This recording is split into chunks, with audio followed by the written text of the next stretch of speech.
Hello viewers, welcome to my new video. আমি মা আর দিদি সেদিন বেরিয়েছিলাম একটা জায়গায় যাওয়ার ছিল বলে। শুধু আমরা না, মামিরাও ছিল, বাট ওরা অনেকক্ষণ আগেই সেখানে পৌঁছে গিয়েছিল আর আমাদের জন্য ওয়েট করছিল।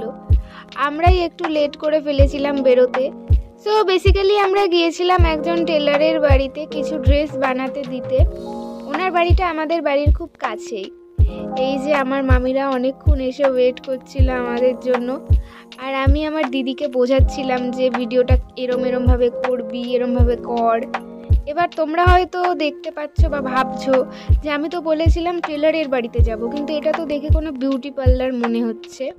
হ্যাঁ, এটা ওনারই বিউটি পার্লার। উনি এটাও করেন, আবার ড্রেসও বানান, মানে টেলারের কাজও করেন। দেন ওখান থেকে বেরিয়ে আমরা বাড়ির দিকেই যাচ্ছিলাম, কিন্তু বোনদের জোড়াজড়িতে আবার মামা বাড়ির দিকে যাই। তো যাওয়ার পথে একটা